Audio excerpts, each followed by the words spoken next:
Pero bago natin panoorin yun, eto muna. Ang ilang mambabatas sa mga maanumalyang flood control projects, sunod ng paiimbestigahan ng gobyerno ang kumpanya ng pamilya ni Senador Bongo. Ayon kay Public Works Bakit hindi inuna sa Ilocos? Secretary Vince Dizon, nais ni kagaya ng sinabi ni Chavit. Bibitahan ngayon, wala kaming project ni Diskaya ron, wala kaming nasa akin listahan lahat. Si Diskaya, 31 billion nakuha. Nako. Sino nagbigay nun? May connection sa taas. Paano nakarating yung mga Diskaya sa Ilocos Norte? Yun, iniwanag nila bakit nandun. Ano yung mga project niya? Diskaya have ilan? 38 projects Nako, ang dami. Ilocos Norte. Patay tayo diha. Ipakita nila yung mga project nila doon. Then, we should believe him. Ngayon, dinay-divert na. Ang nangyayari ngayon, diversionary tactic. Tama. Iba na ang sinasabi nila. Wala nang flood control. So, dinadivert. Yun ang sitwasyon natin ngayon. Ano mangyayari sa ating bansa? Wala nang progress yan. Bumagsak ng ekonomiya natin. Wala nang progress. Retrogression na, retrogress. Hindi progress. Ibig sabihin, kabaliktaran ng progress. So, yun po mangyayari sa atin. So, talagang dinadivert nila. Alam nyo, pagkatapos nagsalita ni Chavit ng ganito, in-issuehan nila siya ng issue niya na meron din daw siyang project sa Ilocos Sur na hindi daw natapos. Which nasagot naman niya yan. Ngayon, nang ini-issue nila, Remulla na nagsabi, Vince Dizon na nagsabi, mapaimbestigahan daw si Bongo.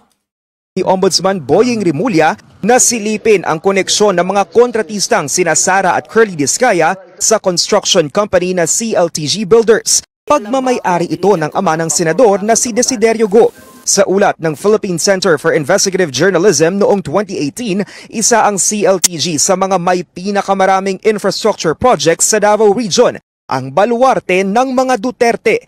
Bago maging senador noong 2019, nagsilbing Special Assistant to the President Sigo ni nooy Pangulong Rodrigo Duterte.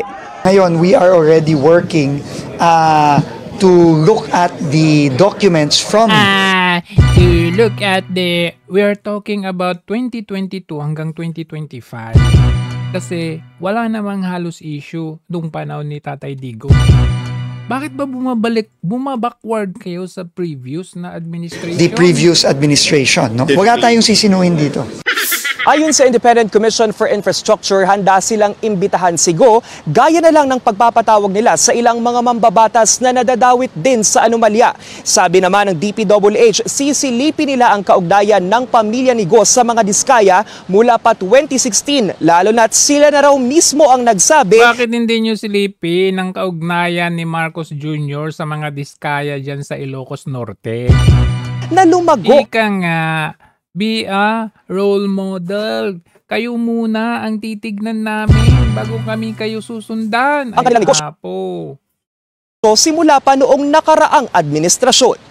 Umalma naman ang senador sa biglaang investigasyon sa kumpanya ng kanyang ama. Kahit kailan daw hindi niya ginamit ang kanyang posisyon para mabigyan ng pabor ang kanyang mga kamag-anak sa mga kontrata ng gobyerno.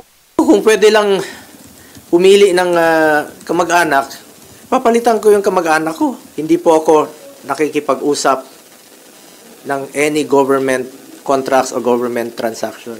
Dagdag pa ni Go, handa siya mismong kasuhan ang kanyang kaanak kung may sapat na ebidensya. Pero base raw sa sarili niyang research, wala siyang nakikitang anomalya rito. Itinanggi niya rin na pinoprotektahan siya ng mga Diskaya dahil hindi niya umuno personal na kilala ang mga ito. Giit naman ni Secretary Dizon, kampante siya sa bagong ombudsman na maipapakulong ang mga Diskaya at ang ilang dawit sa questionableng proyekto sa Bulacan na una nilang kinasuhan. Magiging ready na yon for filing sa Sandigan Bayan. Malapit ng magkaharap-harapan talaga dito. Harap-harapan. Tingin ko. Yan, mabuti nga sa'yo, namuti na yung mga buhok mo sa kakasinungaling mo. Linggo na lang siguro. Ikaw pala. Sabi ni Leviste, ikaw pala merong mga tauhan mong mga kontraktor. Bibiganin Sinungaling ka, pa-imbestiga ka, hindi, unahin mo sarili mo. at magapit ng ma-file ng ombudsman. Anong marapit? Malapit, hindi marapit. Tala, umabot na sa 5 bilyong piso ang halaga ng na-freeze sa bank accounts ng Anti-Money Laundering Council mula sa mga sangkot sa skandalo. Sa pulong ng iba't ibang ahensya kasama ang komisyon na pagkasunduan ng pagbuo ng Technical Working Group Bakit hindi na nyo i-freeze yung account ni Zaldico? Aber? bibilisan ang pagbabalik ng pera ng taong bayan. All those persons Oh, yan. Okay. Ito na nga yung sinasabi ko. Ayan. Ito, sila Corina Sanchez, bilyonaryo mga to Nakita ninyo. Pero ito parang si Corina lang nagsasalita Parang medyo tikom ang bibig nila Pinky Webb at saka yung isang lalaki dito. Tingnan niya, iniumpisahan niya kasi na magkaroon ng opinion nila. Kasi siyempre nagbabalita sila, di ba? Habang nagbabalita ka, hindi ka naman pwedeng magbigay ng opinion mo. Kasi news kayo di ba? Pero pagkatapos ng news, di ba? Yung pagkatapos ng news, pag patapos na sila, di ba? Puproject ka ng camera, yung patapos na. Ayan, ito na yun Ito yung eksena na yun. Ba, Pinky, Willard, doon sa nauna si Bongo, Senator Bongo, na puntiryahin.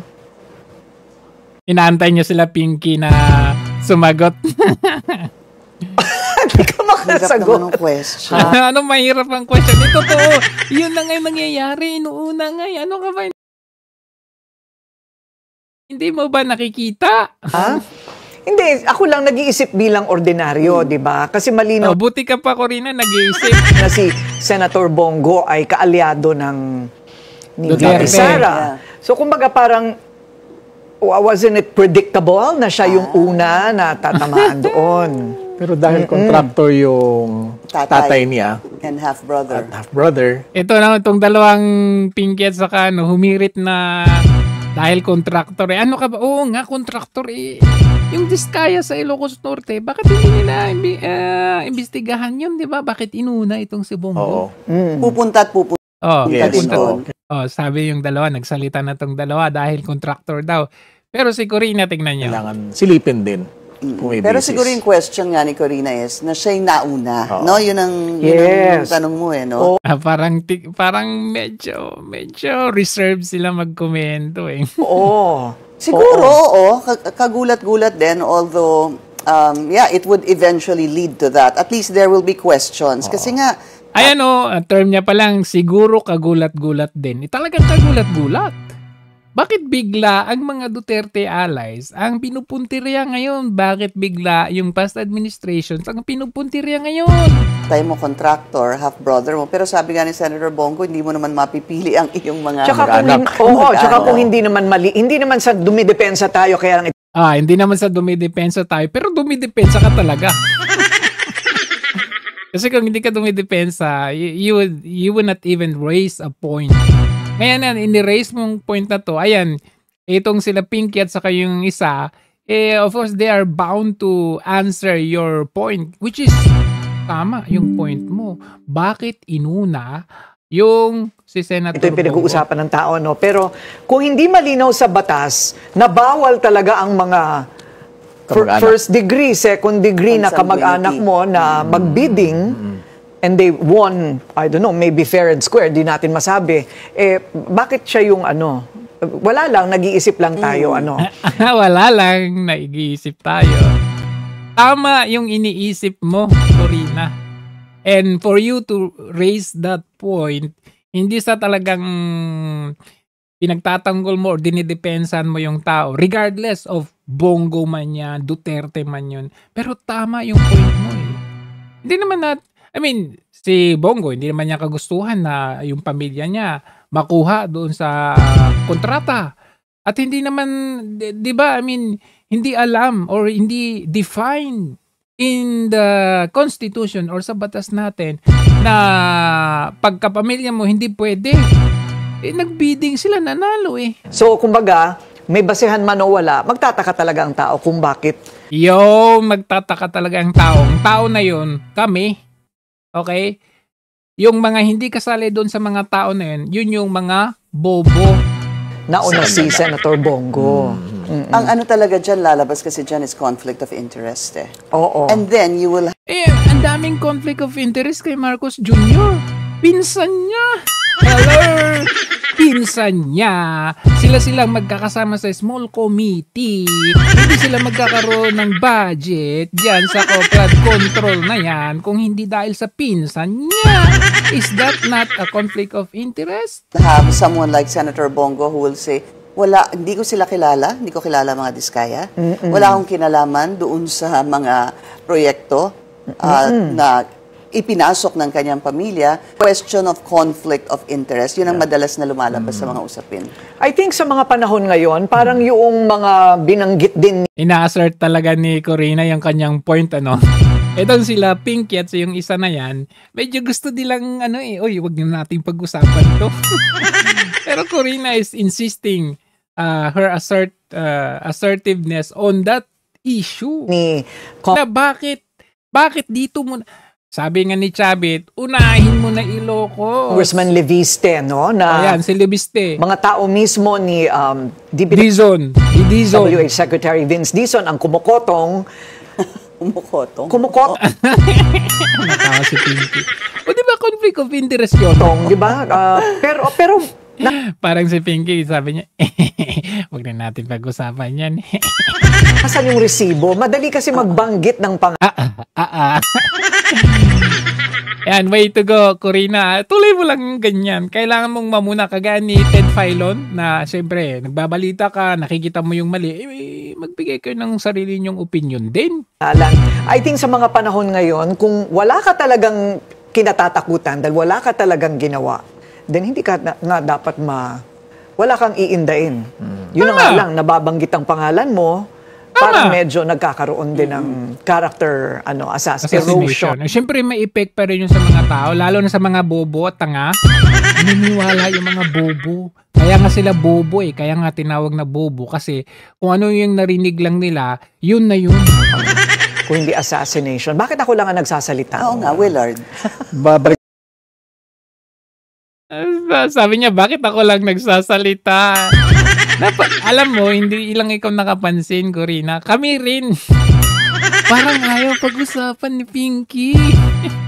Kakulasara yung yung assassination. Bakit ako lang ang nagsasalita? Willard. Si Willard pala yun. Kakulasara yung babalikan ko lang sana yung question ni Corina Pero babalikan nakailang minuto ng salita na diskusyon, siya lang talagang nagsasalita. Ano yun, takot ba kayo? Hello? Para to sa bayan. Ganda kasi balikan yung Bids and Awards Committee. Kung sino yung bumubuo niya noon, kung sino yung mga Noon? Bakit noon? Ngayon. Konektado sa mga tahimik na official. Sila lahat ngayon. Kaya nga Yung mga nakaupo sa mga committee dati. Paano naman, isipin mo, nag-umpisa tayo sa flood control. Ngayon may farm to market. Tapos merong mga health centers. Tapos susunod dyan, lahat yung mga cat's eye, road barriers, lahat yan. Road reblocking, asphalt overlay, lahat po yan. Marami. Kaya nga mahaba-haba pa itong usapin na to. Bigas. Classroom, textbooks, ganyan, school supplies, office dami. Mga pinai-import daw ng mga isda. Diba? Sinabi din yun ni Secretary Laurel. Si Laurel, di ba binanggit ni Laurel si Zaldico? Ay, naku. Right. So ayan na. Sige, labas nyo na lahat. Labas nyo na lahat. Bakit hindi ka naglalabas? Tagal din naman namin naghintay Tuloy-tuloyin nyo na. Pero huwag nyo na patagalin pa kasi parang medyo mabagal. Alright. Pamasko na nila sa atin yun. Nagulat. So, yun na nga. Ayan, nakita ninyo. Medyo may din tong si Corina, no? Hindi pala lahat sa bilyonaryo, question din ni VP Sara, bakit ang pangit na mga litrato sa thumbnail ni VP Sara itong mga bilyonaryo? Pero upon seeing itong si Corina, dapat ganyan. Magkomento kayo according to sa tama. Hindi yung sa porque Duterte para kayong nasiwa.